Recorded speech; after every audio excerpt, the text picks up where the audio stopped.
Bună ziua! Astăzi vă prezint o rețetă de cozonac cu ciocolată.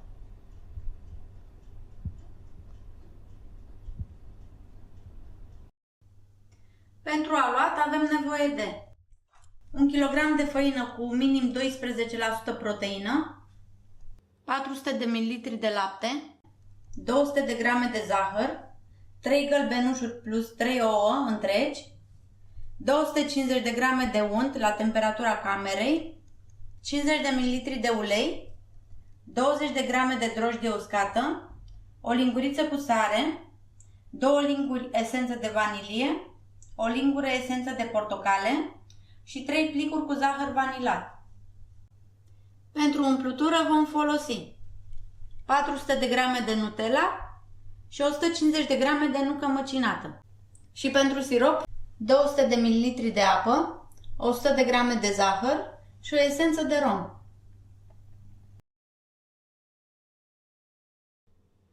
Peste drojdie punem 3 linguri cu lapte.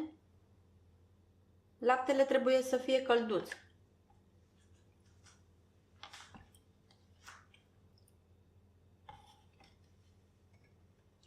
Și jumătate de lingură din zahăr.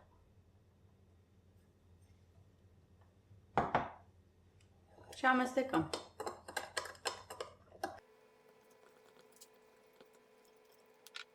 O lăsăm 5 minute.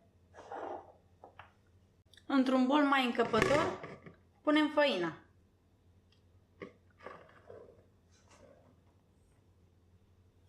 Peste făină adăugăm laptele.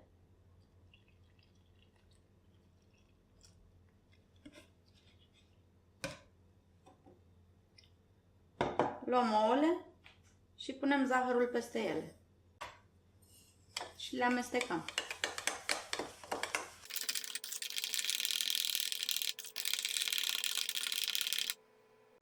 Punem amestecul format peste făină.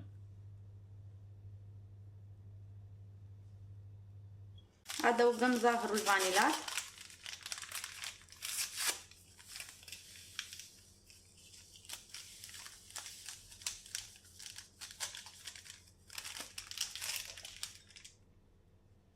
Esența de portocale, de vanilie și amestecăm cu lingura.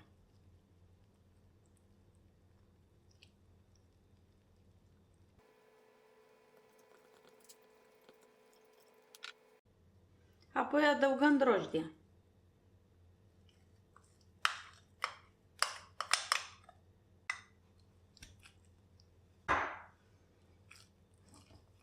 Amestecăm bine.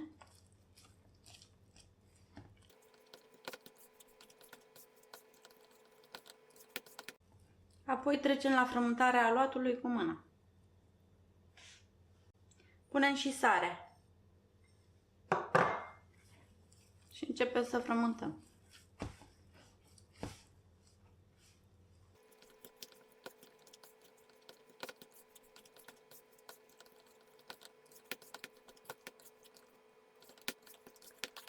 Când am amestecat toate ingredientele, începem să adăugăm unt. Câte puțin. Punem puțin unt și apoi frământăm.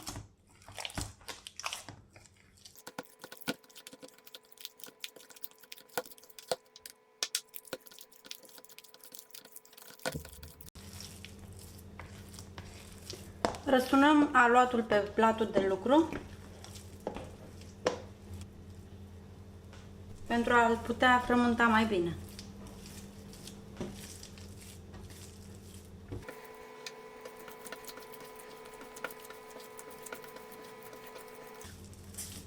Observăm că este un aluat foarte lipicios și moale, dar nu o să mai punem făină. O să-l frământăm așa. Mai adăugăm unt până ce îl terminăm.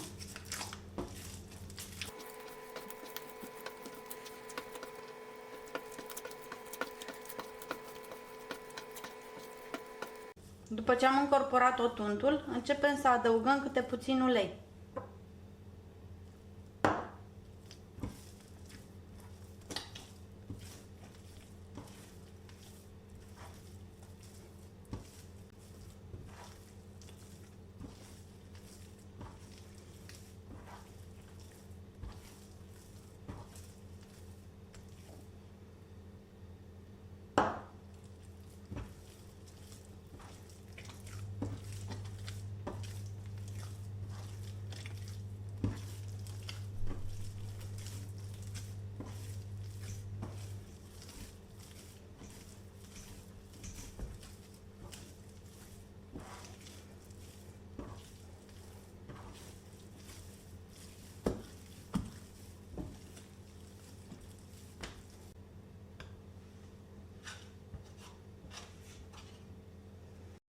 Folosim o spatulă pentru a mai curăța blatul de lucru.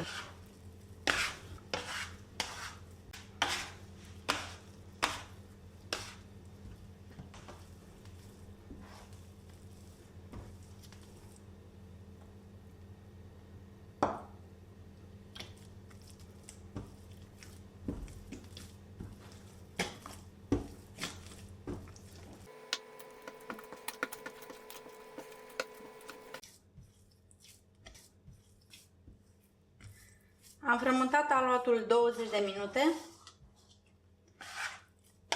Este tot lipicios și moale, dar îl vom pune așa în bol. Luăm bolul,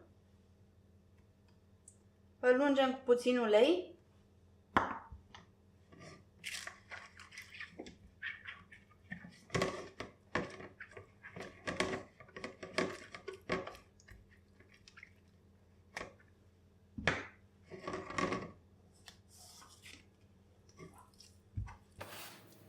Dezlipim aluatul cu ajutorul spatulei și îl punem în bol.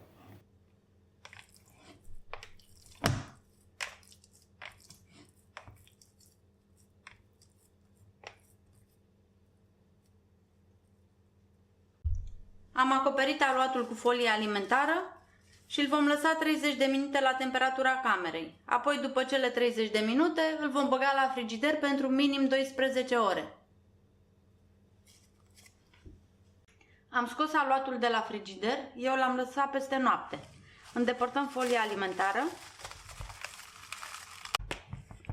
îl răsturnăm pe blatul de lucru.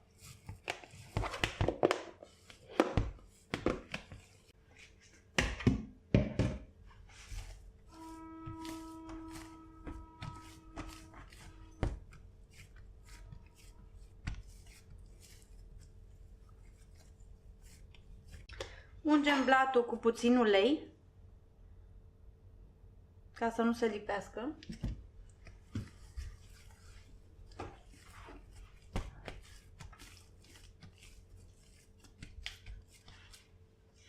Și împărțim aluatul în 3 părți.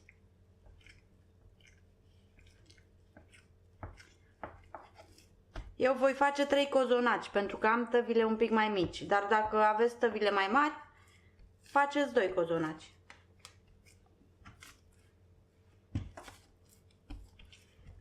Apoi fiecare bucată o mai împărțim încă o dată în 2.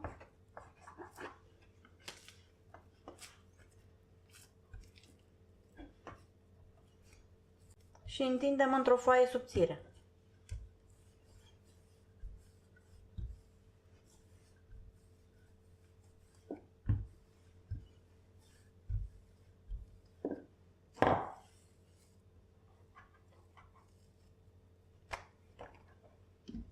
Ne mai ajutăm de puțin ulei.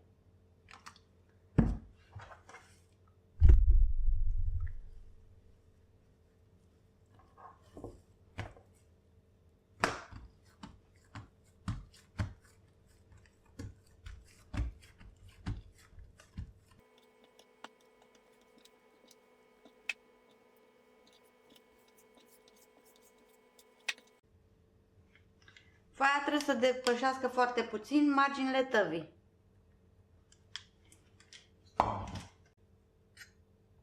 Acum punem crema de ciocolată.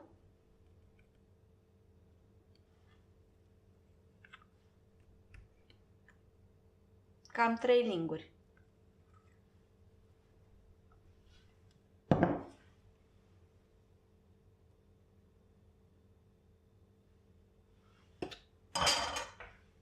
Și întindem uniform.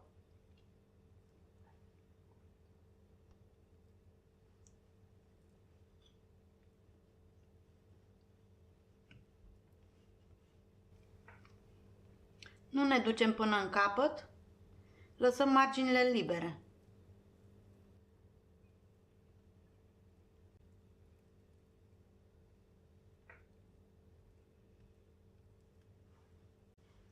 Apoi presărăm nucă.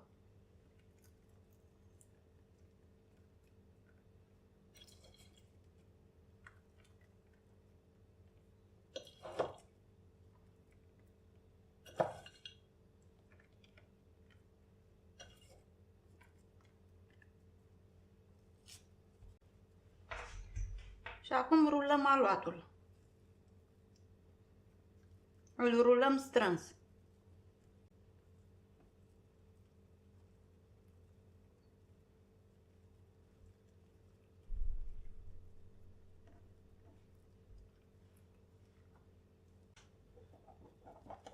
Dăm ruloul deoparte.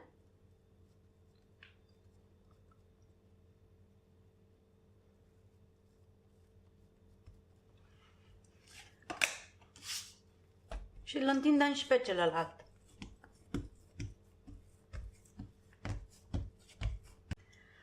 Tăiem rulourile în două bucăți.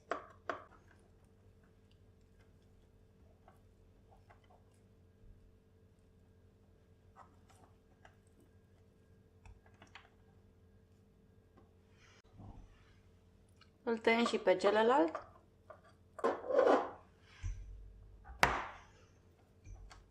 Și apoi împletim cozonacul în 4. Din cele 4 bucăți.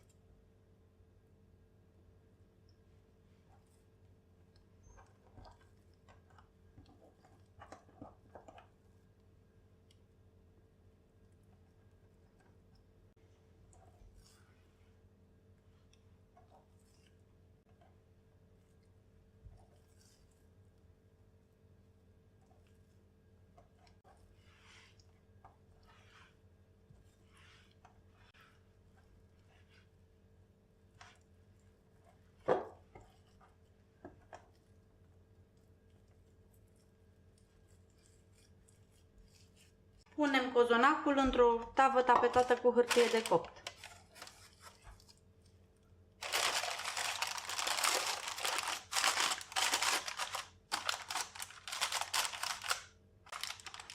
Și îl dăm deoparte. Pe ceilalți doi îi vom împleti altfel. Ungem masa cu puțin ulei.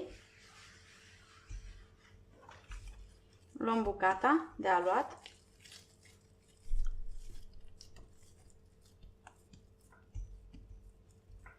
Și o întindem într-o foaie subțire.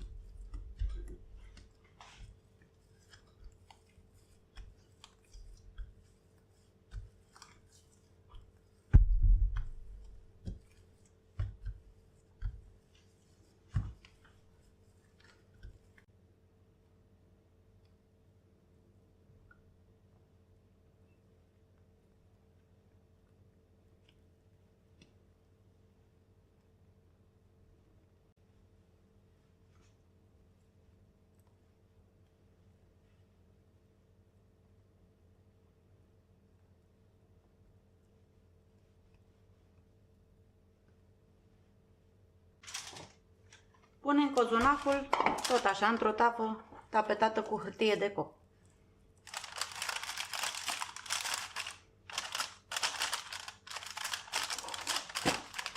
Îl dăm deoparte și îl vom face la fel și pe cel de-al treilea. Am terminat de împletit cozonacii, acum îi vom acoperi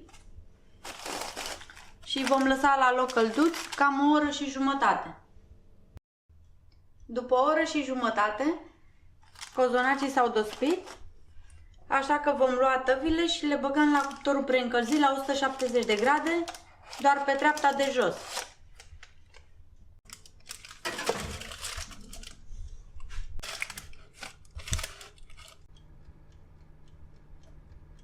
Cu 10 minute înainte de a scoate cozonacii de la cuptor, ne apucăm de prepararea siropului. Într-un ivric punem cei 200 de ml de apă și zahărul și lăsăm până ce începe să fiarbă.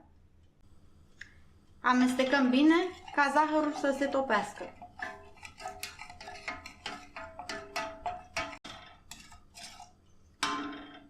Lăsăm siropul să fiarbă cam 5 minute. După 50 de minute, verificăm să vedem dacă cozonacii s-au copt.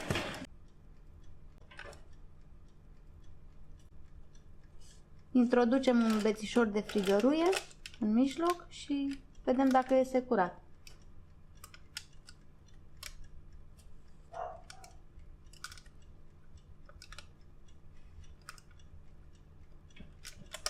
Sunt aproape gata. Îi mai lăsăm cam 2-3 minute. Siropul a fiert. Stingem focul și adăugăm esența de rom.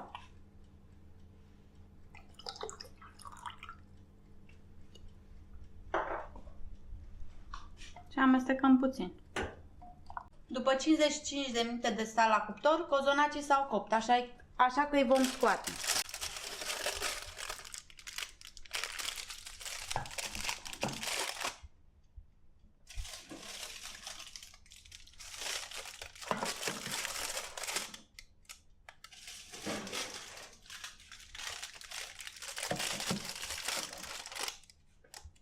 Așa fierbinți, îi vom însiropa pe fiecare în parte.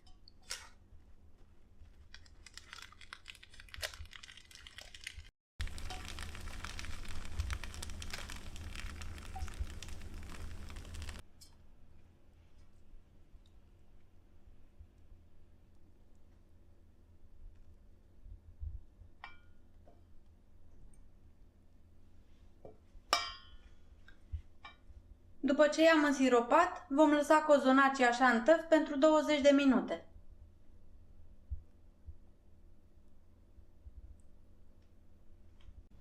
După 20 de minute, scoatem cozonacii și îi punem pe o tavă.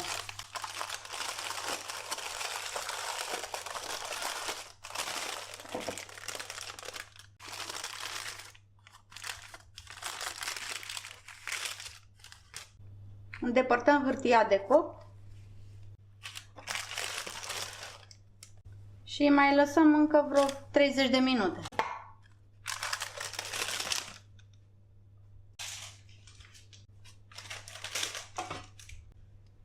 Cozonacii s-au răcorit, haideți să tăiem unul să vedem cum arată și la interior.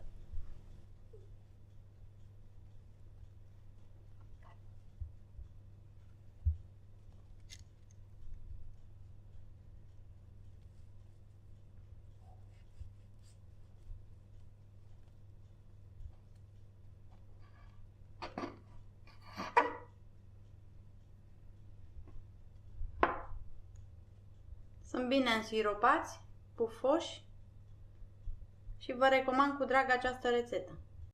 Vă mulțumesc că ați urmărit această rețetă. Dacă v-a plăcut, dați vă rog un like și abonați-vă la canalul meu de YouTube.